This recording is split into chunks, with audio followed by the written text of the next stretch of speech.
Hi, I'm Wayne Tuttle, and this is Chasing Legends.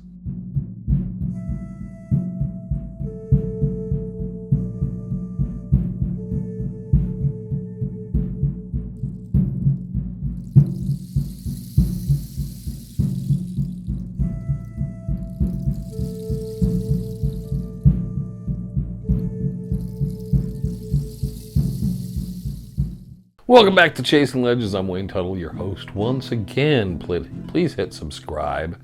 Hit the notification bell to know when there's a new video or any other content that we're putting out.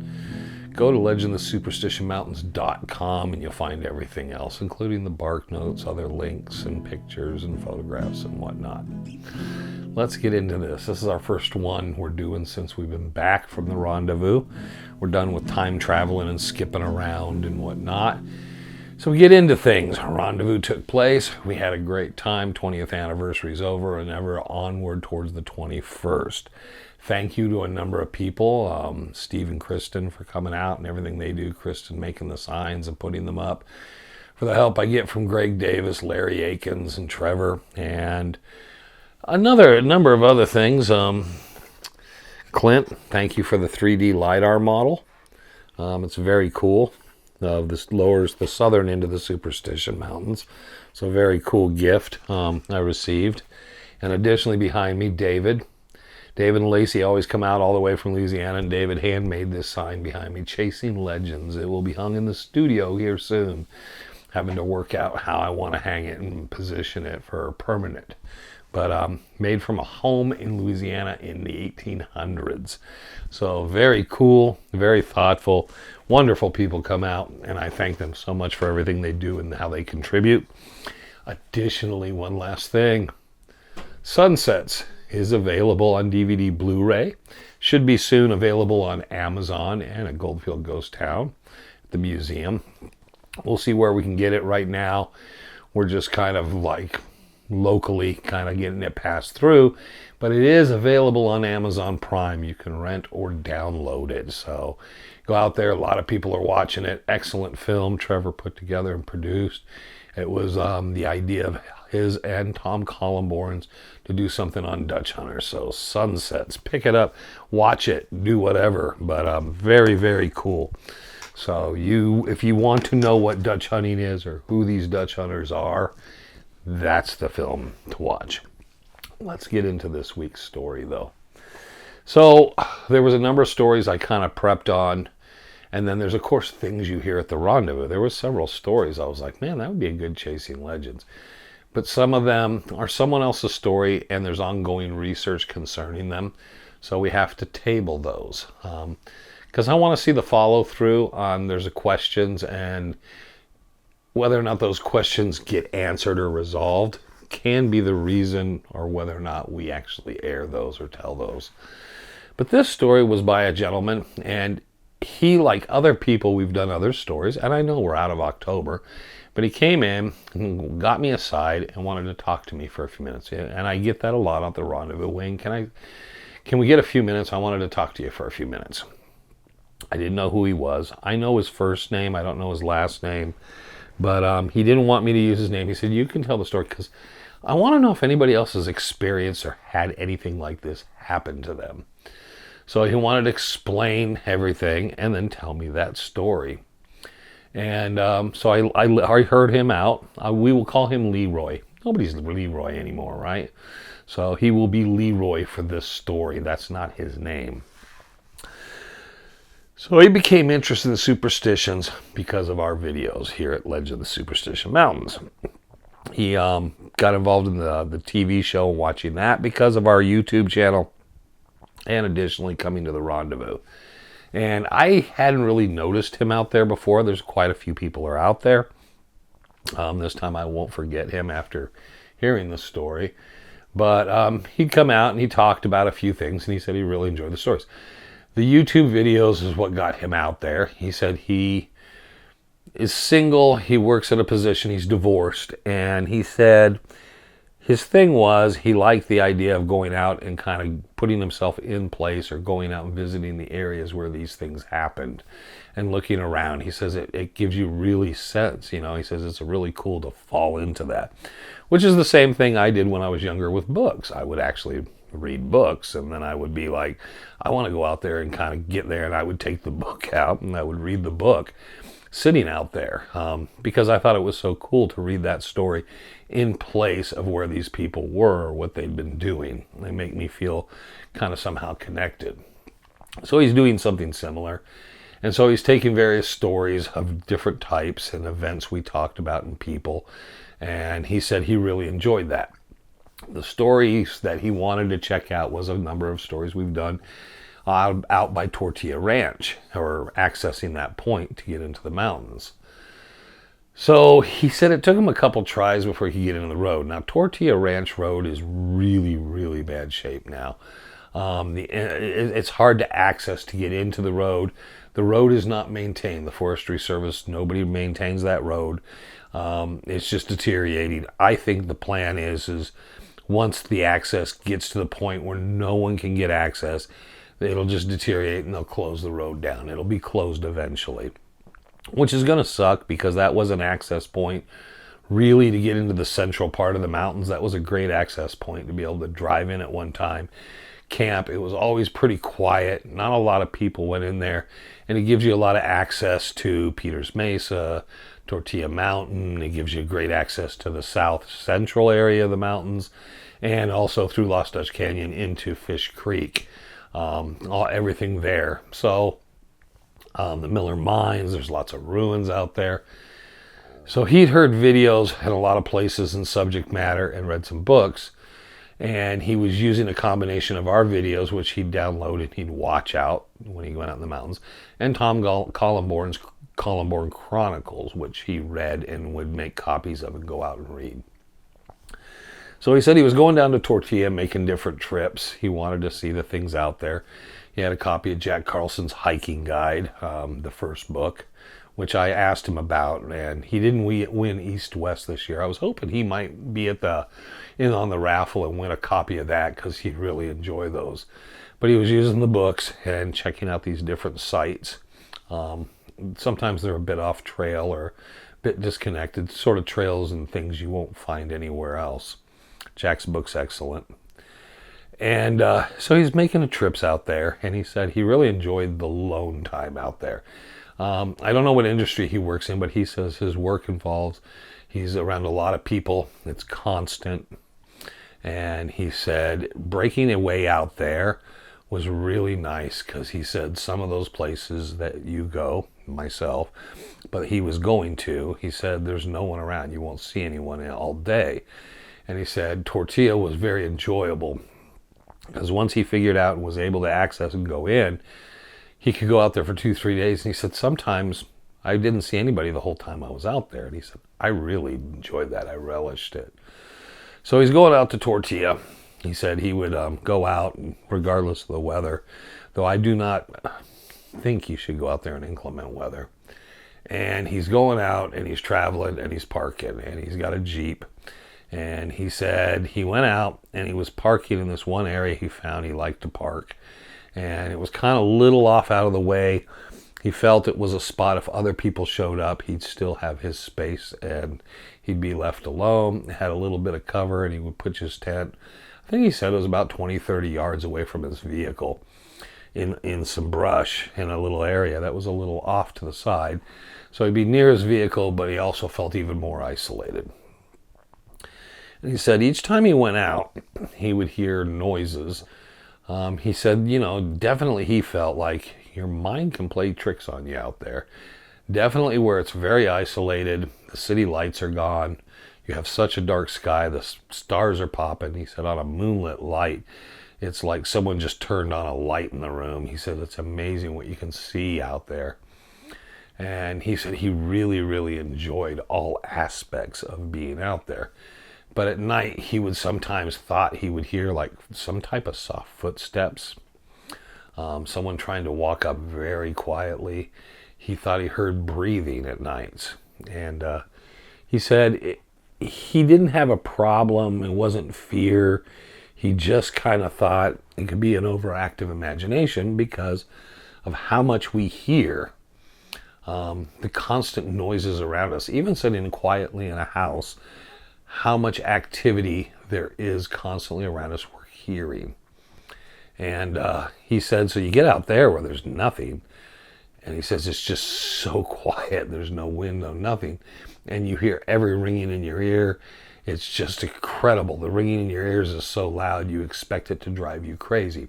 And I know that feeling, going out, and sometimes in the tent you're not quite tired, but you're laying there listening to the night. But you can't listen to the night because it's so still. So all you hear is your ears ringing, and you can almost hear your heartbeat and so forth because it's so quiet. The silence is almost deafening. So he thought it was a bit of overactive imagination. He'd remembered the stories I've told about being up on Bluff Springs, where I heard the cracking in my neck and stuff, and he became very aware of, you barely move, and it sounds like, a thunderstorm coming in, just you moving in the sleeping bag. Well, he said there was one trip in particular that was more recent. So the last trip he makes is last spring, 2024. It had been inclement weather. It rained a bit and off and on and stuff. He said he'd been out there and it got really cool or cold that night. And everything got kind of soaked. The wind was kind of moving. So he didn't want to leave, but he didn't want to, when he arrived, pitch his tent. So what I remember is he said he figured he'd sleep in the vehicle. He said, unfortunately, the thing that he did not want to do is sleep in a Jeep. There's no room in a Jeep to sleep. You can't really recline. It's an older Jeep. You can't recline the seat and get comfortable like a lot of trucks. So he said it was a bad decision, but he figured he didn't want to leave, and the weather got real bad, so he just decided, I'll stay in the Jeep, I'll try to sleep, and then hopefully tomorrow it clears up and I can throw my tent up. I guess that was the idea. So he said he went to sleep in the Jeep and everything's fine. And the weather, and he hears some rain, and here's this, and there was some thunder. And he said it was really nice, but it was just uncomfortable.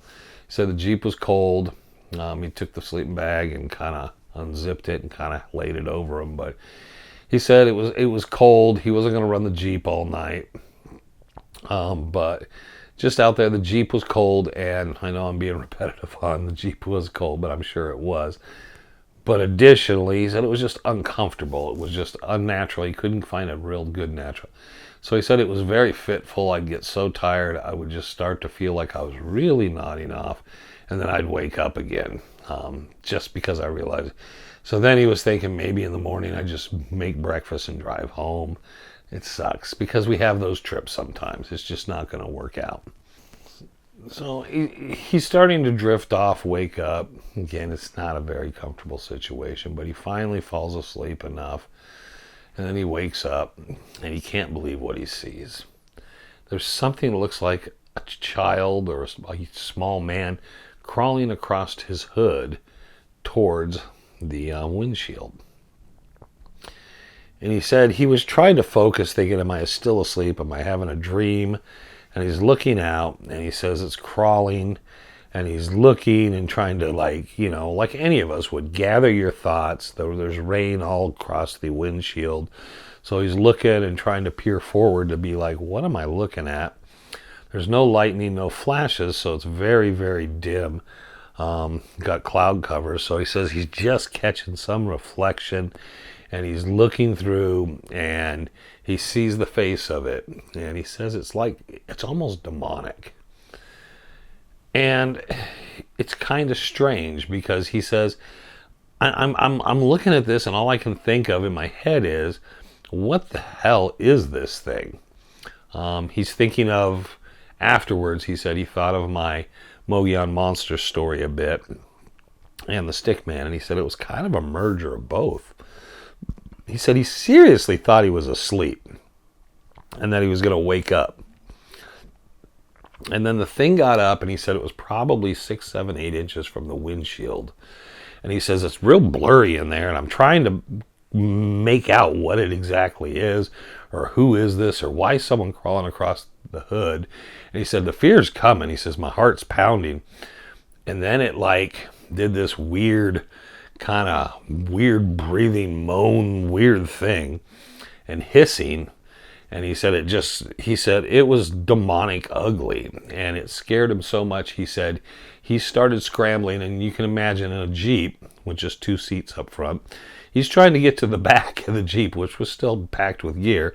So he's in between the seats, and he said he jacked up his arm and his ribs up, trying to literally get further from it, because he was absolutely petrified. He said he thought it was going to smash through the windshield and come after. It was like a bad horror movie.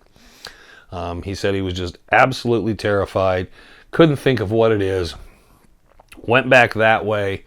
He said, I couldn't get back much further, so my legs are forward. And he said, all I can think of is, I don't know what this is. What the hell is this? I can't even imagine how to put this into words. And he's thinking, I'm going to die. So it tells you how petrified he is. He said, whatever it was, it got right up almost into the windshield. He grabbed his phone, and he thought, I'm going to have to take a picture of this. The picture, unfortunately, because he's inside the vehicle with the rainwater, you don't really see anything. You can tell there's some sort of like something maybe on the other side of the windshield, but it's just the windshield reflects back at him, basically. So it's just like a big glare. He said he did that twice with the camera. It flashed, and then this thing let off something like it wasn't a scream, but he said it was a weird, anguishing sound. And then there was just nothing. He said it was probably a few hours before sunlight, and all he could do is work his way back and sit kind of in this very small space. He couldn't get his whole body back in there. He was hurting, but he didn't want to move. He didn't want to make a noise. He didn't want to move. He didn't know where it went. He didn't know what was going on. He said he was terrified. He knew he didn't have a phone signal to call out on. So he's like, what do I do? He was pretty sure he'd knocked the keys out of the ignition and they were on the floorboard. He's like, I don't know what to do. So he sits back there till sunlight comes up. As soon as the sun's coming up, he says, I didn't even feel that much better because I'm getting some glow of sunlight and I can see around. It wasn't until the sun had fully come up enough, because there was still cloud cover, he said, it really never got bright out. I felt safe enough to kind of work up. And he said then it was really difficult because I kind of got myself in a really bad place to try to extricate myself to get up in the front and get out. So he got out, he looked at the hood. Because of the rain and the weather and stuff, he couldn't tell anything. He looked at the ground. The ground, he said, in that area was pretty hard packed. And there's no tracks, nothing of anything. He looked. He said he was scared to death when he got out of the Jeep because he expected it to be underneath the Jeep. He said he even checked the engine compartment to make sure it wasn't climbed in there or some weird crap. He said he felt just still like the terror was still with him, whatever this was. He said he got his stuff together, decided I'll get breakfast at home. He just kind of got in the Jeep, started it up. He said at first couple of times cranked really slow, and he thought, oh my God, if I got a dead battery, why would I have a dead battery? What's happened here? He said he literally was just almost ready to cry. And he said, I don't cry. He said, but I wanted to cry because I wanted to get out of there. I couldn't imagine spending a day there in the daylight, much less another night. Got the Jeep going, started driving his way out. He said he tried not to go too fast because the panic was in him that I want to leave, but I don't want anything to happen where I wouldn't get out. His reason for telling me the story, he said, is he was sure he was awake because he felt the pain, and he had the bruise in his ribs area and a couple bruises on his arm and a cut on his arm from where he ran himself back. He said the picture, and he sent me the picture. I'm not going to bore you. It's just a glare. It just looks like glare on a glass. He said he just did not know what it was, but he said it was like a demonic type face looking through, and from what he could see, and it didn't photograph at all. He does not know what it was, but it was like crawling across the hood at him, and he could hear it. And he said, I heard it over everything else, but it was a very weird thing. And he doesn't know if it's attached to whatever he heard around his camp in the area before that was breathing or whatnot, and why something would get up on the hood of his Jeep going towards the windshield. He said he did have his windows cracked, and that scared him the rest of the night as well, because they were cracked just a couple inches. And he said, you know, he's like a 4-year-old, 5-year-old child in a panic at that point, thinking that thing's going to be able to get in through the window and all that. So he has no idea what he saw out there. He hasn't returned to that area. He said that was the end of his, he will camp elsewhere in the Superstitions, but he said, I want to know if you ever heard about anything out there in particular, why this, is there anything about Tortilla Ranch or any legends you've ever heard out there? And I said, no. And I asked a few people since then, and there's nothing. So it's a typical Superstition Mountain thing, that one individual has a unique one-person experience that no one else shares. When they're talking about UFOs and UFO bases, and they've all done this stuff, I can call poppycock on it, because it's suddenly all this shared experiences of these things happening. The superstition real experiences seem to be very unique. It's not Bigfoot. It's not UFOs. It's not something you can put an ID on. It's just something very odd, unusual, different than everything else, and you have a hard time pinning what it could be. I wish I would have had this story before for October. It would have been a great way to finish it. But again, he said, well, you can tell the story, because I'm curious if anyone's ever had something like that, a miniature, like a small person type thing, but a very demonic face. And he said it'll never get out of his head. He said he can't sketch, so he couldn't really draw it. But he said, yeah, he felt like it had human facial features. But he said the worst problem is with the rain on the windshield and everything. I couldn't very clearly see what it was. All I saw was the shape of it. And then once it got to a certain point, I realized I'm looking at something. What the hell is this? And then it came close to the grass. And like he said, it made that loud noise. And kind of almost, when he did the flash, almost a scream noise. And then he said, I didn't hear it scramble off or nothing. It just wasn't there anymore. So skinwalker, shapeshifter, boogeyman, who knows what he saw. But that's Leroy's story. And we're going to call that one The Thing, because that's about as close as you can get. It was a thing.